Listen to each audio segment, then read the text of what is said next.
Namaskar Bharat. For the first time ever, we are hosting an MBA Times Fair event specifically tailored towards candidates from India. But if you're joining from any other part of the world, feel free to stay because the frameworks can still be useful to you.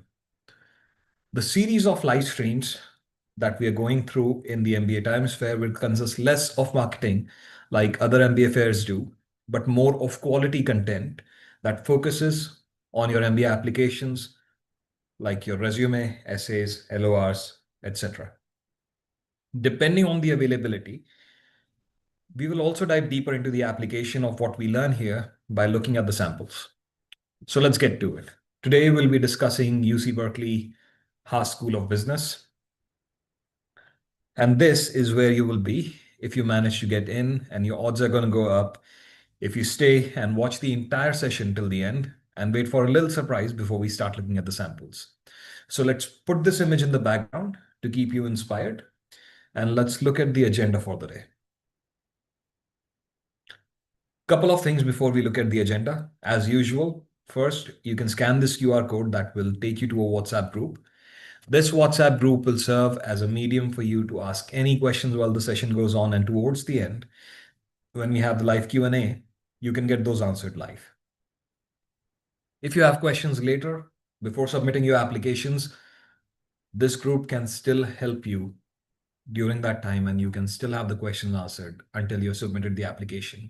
And it eliminates the biggest problem that many people have had with the webinars, that their questions are not getting answered and that the webinars are just a one shot off. So they can't really get in touch with the person who hosted it. So we solved this problem for you. You won't have to worry about this from us anymore.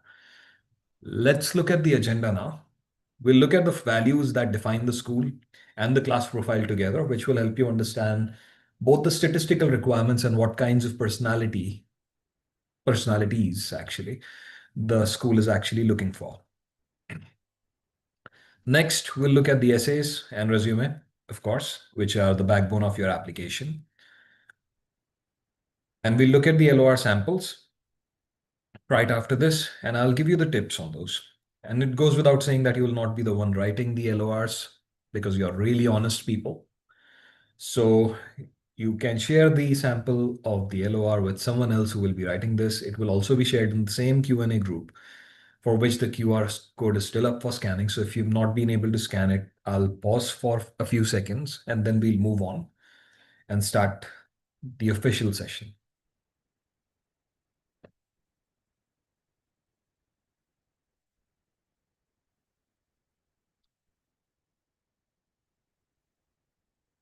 Okay, so if you've been able to scan it, that's good. But we are moving on to the class profile first. So Berkeley has a fairly small class size. For a top 15, I think anything below 350 is small, but Berkeley still has a good capacity. It is in a great location, just like a bridge away from downtown San Francisco. At least that's what Google Maps says. So location-wise, decent. Class size is 273, which is, I think, the second smallest or the smallest class size we have in the top 15s. The GRE median is at quant 162 and verbal 161, totals to 323. But as you already know, for the international students who are coming from India, people who are considered from the overrepresented pool have to have a score much higher than this. And usually I suggest people target somewhere around like 330 or 334 plus to be in a very safe spot score wise, at least. So that's the GRE median. The average is on the, I think, left of the median for this. So the average is a little bit different. So the GMAT median is at 730 for the legacy edition, which is getting phased out. And for focus edition, it is at 675 now. So the basic idea here is to make sure that you look at the percentile. So 99th percentile is the base standard for most of the top 15 schools. 98th percentile can also cut it for most of the schools. But generally speaking, for the overrepresented pool, specifically like the candidates from India, it is expected to have a good enough score that will make sure that like you are a competent person merit-wise. I don't make the rules. I just am explaining the rules to you. So this is basically what it is. The international student population is at 44%. And you can see that this is at par with most of the M7s. I also put an asterisk there. The reason behind that is very simple.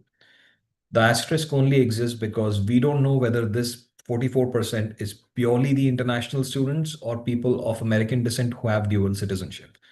So, in the international student numbers, many of the schools actually use the dual citizens and put the number of the dual citizens in the international student population, thinking that because people have a different passport, it also qualifies. So I don't know whether that number is included in this or not. So generally speaking, if the dual citizens are included, the true international students, which is basically the students who are coming from a different country to the United States, is lower than this. So the reason this matters is because you can actually understand what capacity school has for particular demographics. So out of 273 students, like 44 is nearly like what? Very close to 50. So half that. And then if the population of international students is like like three quarters of that, so that would be like subtracted evenly so that you can understand how many international students are getting in from all the students that are applying. That's basically the idea behind it. The experience, work experience average, I think this is median still, is 5.6 years. It's usually skewed towards the left. So anywhere between 3 to 7 years of work experience should be fine, and you're ready for an MBA. After 8 years, you're kind of aging out, but it depends on the demographic. So your work experience varies based on who you are, what your goals are, and what exactly do you want to achieve. People who get some discounts in this particular thing is basically, when I say discount, it doesn't mean that you're like going to get an application fee waivers. When I say discount, it means that you're given a little bit of a leeway. So veterans who have higher work experience, generally speaking, they are actually discounted a little bit because in general, veterans do have much higher work experience from their service. And for people on the lower end, people who have been like prodigy and people who have been able to create something big in a very short span of time, I definitely encourage them to apply. And if you have less than 3 years of experience and if you've done something remarkable, don't hesitate, just apply because you still have more years to apply. So why not just try? Because if you get in, you've automatically saved yourself years of hard work. The values of Berkeley, basically one of the most common one that everyone knows is question the status quo, challenge what is going on, what is the norm, what exactly is going on, and you're someone who comes in and challenges the norm. So challenging the status quo. The second value of Berkeley is confidence without attitude. You have confidence in yourself. So basically, you have conviction, but you're not overly dramatic about it or think that you're someone who is extremely superior to others. You just know that you can do things. What you don't think is you're the only one who can do things. So there is the difference between confidence and attitude. Student always, this actually applies to most schools actually because most schools are educational programs. So someone with a student always mentality because you have lots to learn in the life that comes. So someone who can learn from every experience, someone who can understand what exactly is the learning behind any particular incident would be considered a student always kind of a person, a personality. The fourth one is beyond yourself. So Berkeley is a small community, yes. Berkeley is also about collaboration. So there is a lot of teamwork involved. And now you'll say like it happens in all the schools. Absolutely true. And that's why collaboration is a common keyword in most of the business school applications that we've seen in phase one and day one of phase two. So that's basically it. And we have spoken about four pillars of what defines Berkeley. Why exactly am I showing you this? I want you to think about stories from your past where you can come up with experiences that will align with these values because you are someone who is coming to Berkeley to show your caliber, to show who you are as a person. And if your values are aligned with that of Berkeley's, that's exactly what they're looking for in your essays. They're looking for that in your resume and they're looking for that in your LO. The whole slide here is the basis of your application. So if you're creating your application and forgetting any of these values, forget that you will have an admission unless you have some different access that I don't know of. in which case I would really appreciate if you tell me what access you have. So maybe I will have some more knowledge, because I also like to be a student in learning new things. So always, the door is always open. You can always walk through and tell me what exactly you know that I don't. So that's basically the idea here. Perhaps the most important slide. So you'll anyhow be getting the slide deck, so you don't have to take a screenshot here. We'll move on to the essays first. Berkeley has two important essays, or required essays, as they say. The first essay is a video essay, and the second essay is a written essay. First essay used to be actually a written essay, but they have converted this into like a video essay so they can understand what your communication skills are, how exactly you're communicating, how you're speaking. So your attitude also shows. So remember, I told you like confidence with attitude, that has to be reflected in that video where you're speaking about what they're asking for. So let's see what essay number one is asking. Essay number one is what I like to call the passion essay. So what makes you feel alive when you're doing it, and why? Pretty simple question. Now I'll compare this to Stanford a little bit, because if you remember Stanford's essay prompt, which has been rather consistent also, is what matters most to you and why. It's basically the same thing if you think about it, because what makes you feel more alive is the fact that you're pursuing something that matters most to you. Isn't that something that kind of rings a bell? So the idea behind this essay is to first literally just show them what your motivation is, what your purpose is in life. So you start with what your motivation is, that you get out of bed every day because, now think long term, because you know that you're following your purpose in life, and you know that someday somehow that purpose will be served, and you're taking the steps in the right direction. So start with that motivation. Align that with Haas's values. It should have an apostrophe on Haas. Anyway, so align with Haas's values. What exactly were the values? Questioning the status quo, confidence without attitude, student always, beyond yourself.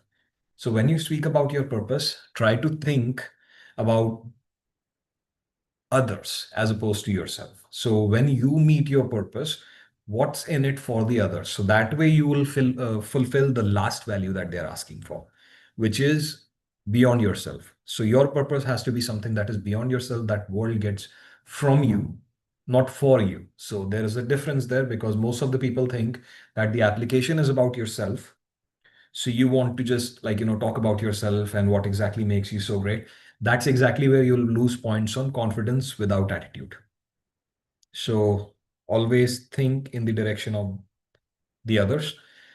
And once you have understood, okay, so my purpose is something that goes beyond me, what will the world get if I somehow become the CEO of MBA Times, for example, like our company? So maybe the world gets a platform that shares information with people, that is unbiased, that is non-aligned, and that doesn't just share information because they're getting paid from any of the business schools.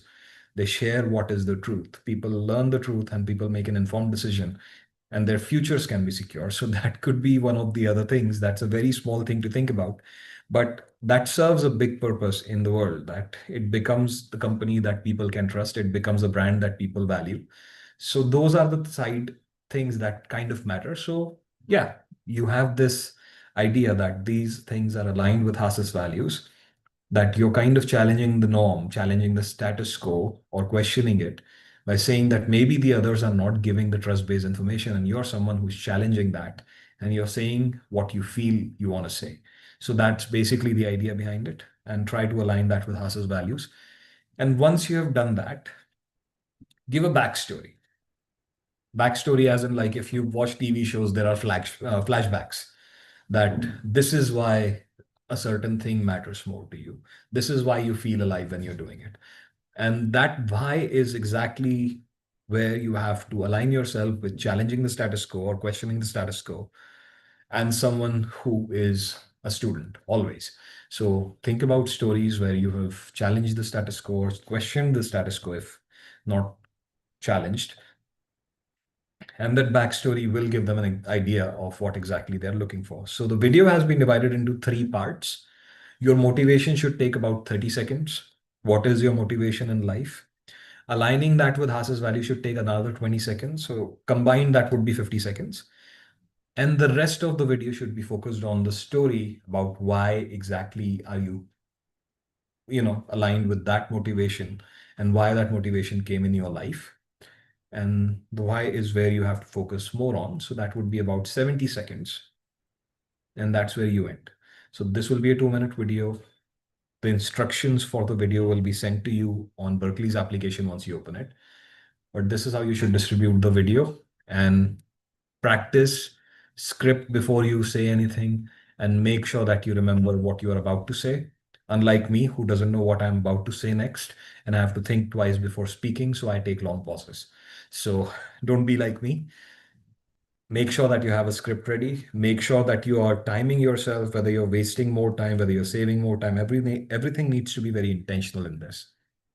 So that's essay number one, which was the video essay, and it shows your passion, your motivation, and why you're the person you are right now. Then we have the second essay.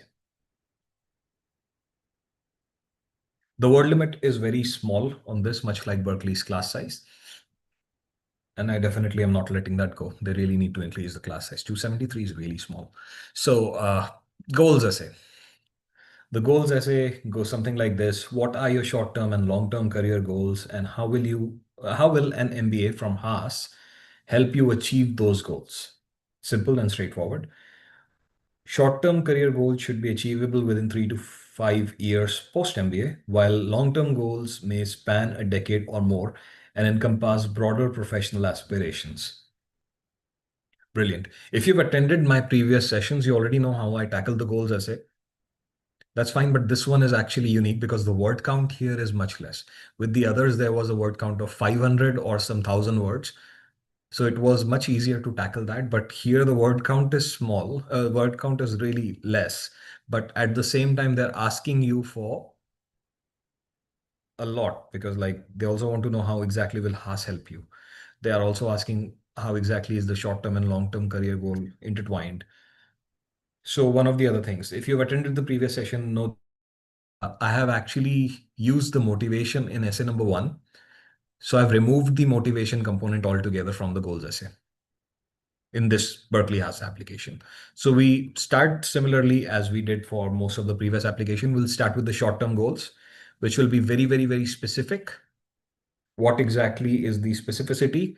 So people who are just joining this session and it's their first time, let me tell you.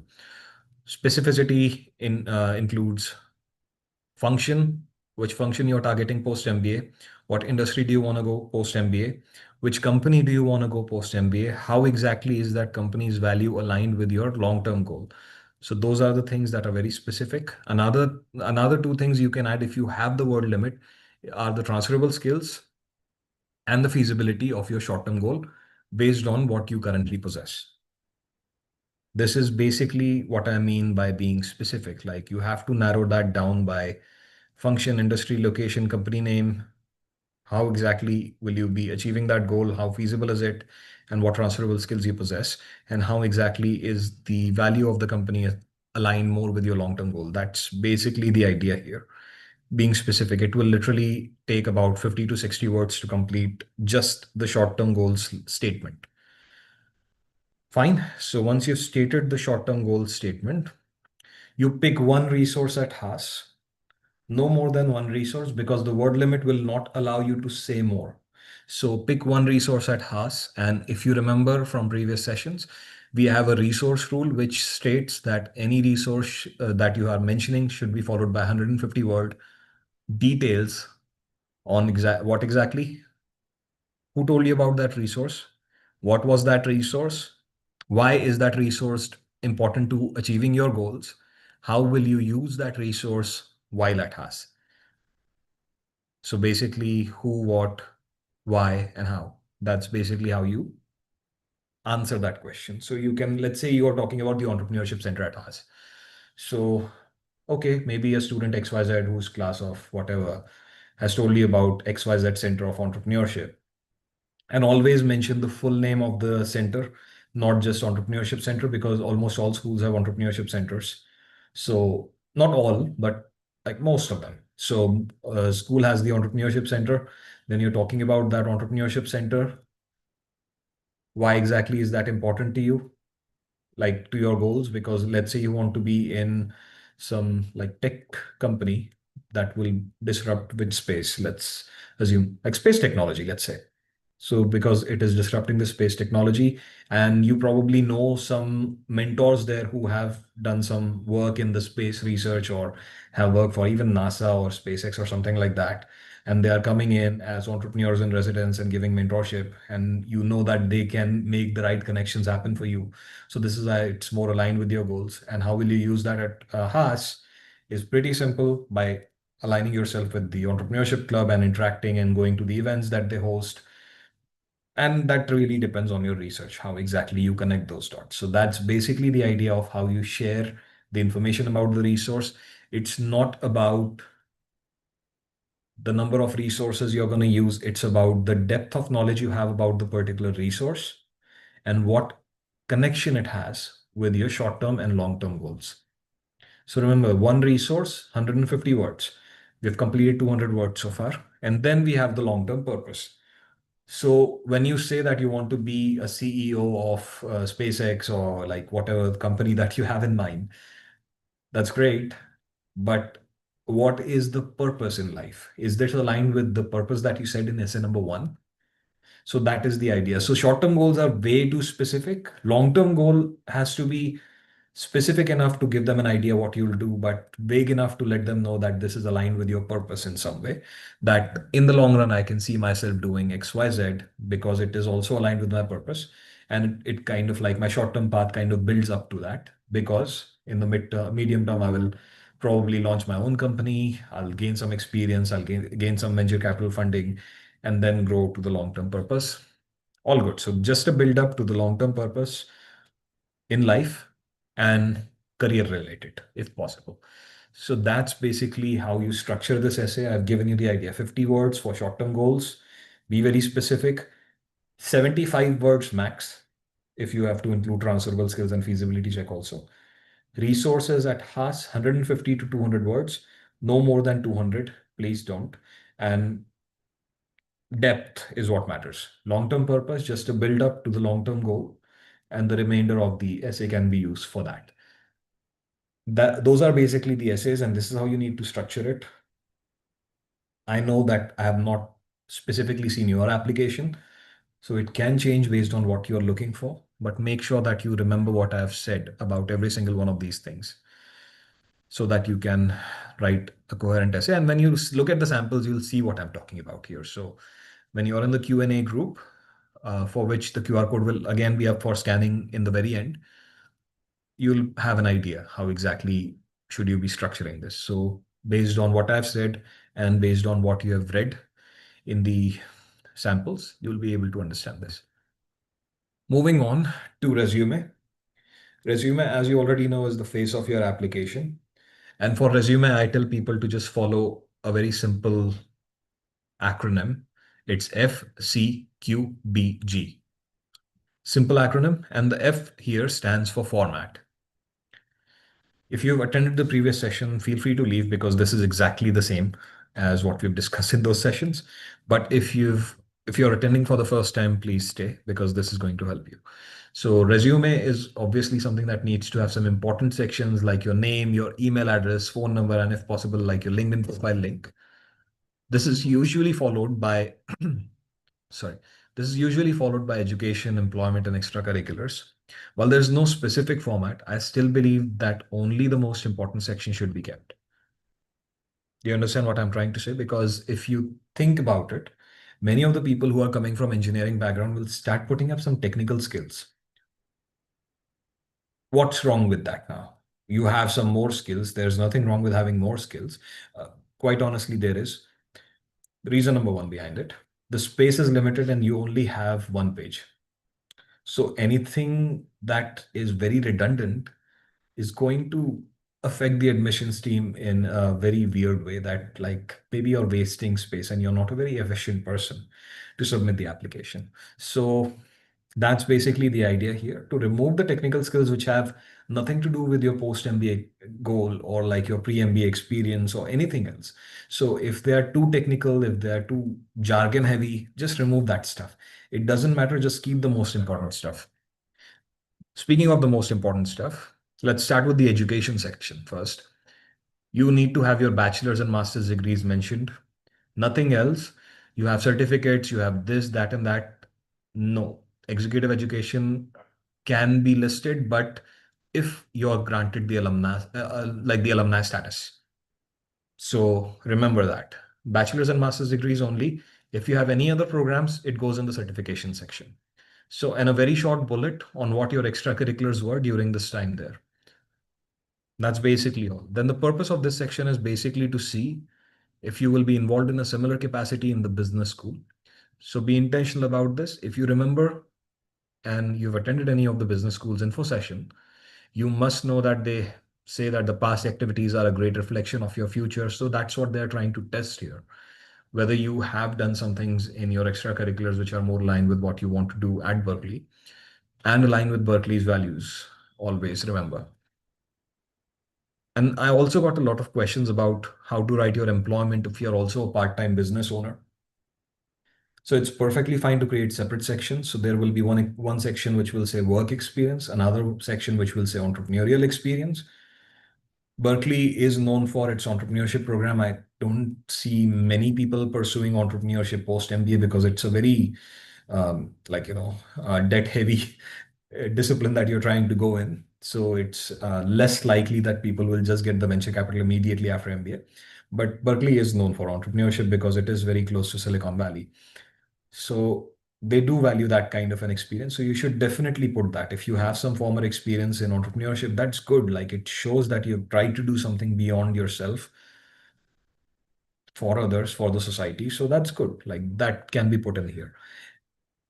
I've already ensured to show how to separate those sections in the samples so you can see it when you get the samples. For now, we'll move on to C, which is consistency. By consistency, I mean consistency in the format of your resume's bullet points. The most important, not important, sorry, most popular industry format is the PARS format. So PARS or PARS stands for problem, action, results, and skills used. As the acronym already suggests, you start by defining the problem you're trying to solve. So it could be marketing related, it could be engineering related, it could be HR related, whatever you have in mind that is trying to help your business or the company that you work for grow and succeed. Then you move on to define the actions that you took to address it and what results came out of those actions, and then the skills you used in that particular scenario or skills you gained from that particular scenario. Pretty simple and straightforward. So focus more on your people skills because those are the things that matter for MBA. Then you have the PAR format, which is just parse format with the skills section removed. It just helps shorten the bullet, but the skills are kind of blended into the action. So it takes more work to create a PAR bullet as opposed to a PARS bullet because PARS is very straightforward. PAR will require a lot of work. RAS now stands for results, actions, and skills, where putting the results first helps you make the impact come first, which is like whatever you did ultimately. In case someone is skimming through your resume, they can get surprised how you manage to do that. It makes them more curious. It can also make them read a little bit more. So that's one of the benefits of RAS. So there is no preference for one over the other in the MBA admission, but I should tell you that you should not be mixing them all in one resume. So only one consistent bullet format for one resume. So you use PARS, PAR, or RAS. So or, not and, just don't mix and match. And when you look at the samples, you'll see what mistakes there are on that resume. So you'll be able to understand why that is inconsistent. Q now stands for quantification, which is probably the most heard of statement in the MBA admissions industry, that your bullets need to be well quantified. Fine. So while quantification is usually more or less mandatory in the impact side, like the results, it would not hurt to mention the size of the team that you led for a particular incident. It gives more credibility to your bullet. That if you've said something that I have led about a team of 7 people for a particular project, which achieved somewhat like $3 to $5 million in revenue. That's fine. That kind of an impact can also be seen. It gives more credibility to your leadership skills. That's the idea. Then, if you think you don't know how to quantify the bullet, that's completely fine. Just think about why you exist in the company and how exactly are they using you to make money. And then thoughts will start popping up. Like, oh, they're just paying me 3 lakhs and they're getting like 30 lakhs and they're traveling in their BMWs and all. That's great. So that's basically quantification because you've said how much money they make out of you. So that's basically the idea. And as it says on the slide, you can highlight your operational efficiency, revenue increase, sales, etc., with numbers, percentage, whatever, depending on whatever you did. Just remember that you need to enter the currency of the country that you're applying to. So for Berkeley, that would be US dollars. And I know most of you must be thinking that because of the purchasing power parity and the exchange rate difference, the amount looks very small in dollars. So it's fine. You can accompany this with percentage change in something to show a much greater impact. That's quantification. We move on to branding. So branding is kind of important because it has to stay consistent, not just in your resume, but also in your essays and LORs. And I'll come to that later. But before that, let me tell you what branding is. And I usually use this statement to explain it. So hero can rarely be a sage and a sage can rarely be a rebel. What do I mean by that? You can see all three have different personalities.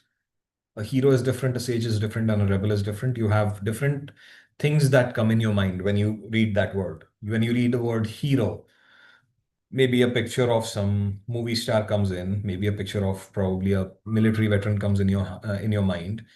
Then you look at a sage like a saint from India, that image comes in people's mind. When you look at a rebel is someone who has challenged the norm, so some kind of a let me use a Hindi word for this, krantikari. That's basically the idea, revolutionary people who are coming in as rebels and changing the norms. That's basically the idea behind it. So a hero is someone who steps in and takes the responsibility for the people and solves their problem to rally people behind them. A sage is someone who shares his wisdom and solves people's problems, so people rally behind them because they're intelligent and they're wise. A rebel, on the other hand, is someone that disrupts the status quo by creating something completely different from what used to be, and their rebellious attitude and uniqueness attracts people who rally behind them because they were too frustrated with the status quo. So you can see people are rallying all three, like rallying behind all three. So what exactly is your leadership style that makes people rally behind you? That's what the business school is trying to ask. And I know I gave you the spoiler in the first slide itself, which was about the class profile and the values, that challenging the status quo, questioning the status quo is what Berkeley is looking for. So everyone will be like, okay, so I want to show myself as a rebel in Berkeley application. Yes and no. So if you're a natural rebel, that's fine. You will almost fit perfectly for what Berkeley looks for, what Stanford looks for, or what any other changemaker school looks for. Where you will not fit is if you try to force it. So if you're someone who is probably a sage, it's fine. A sage can also question the status quo because they are wise enough to question what is happening already. And they're trying to come up with better solutions for people's problems. You can challenge the status quo as a sage. So there has to be some overlap with the rebelliousness. It doesn't have to be a pure rebel, it can also be an overlapping rebel. They're fine with that. If anything, they also feed into consulting industry, which predominantly looks for sage-like personalities who are good with people. People rally behind them, they share their wisdom, they kind of collaborate well with people. So, like, it's fine to have a little bit of a rebellious attitude. So why exactly are things happening this way? Why not the other way? That's basically what questioning the status quo means. So find what your personality is and try to see whether there is an overlap with some part of that challenging the status quo and the other values that we've read: confidence without attitude, student always, and beyond yourself.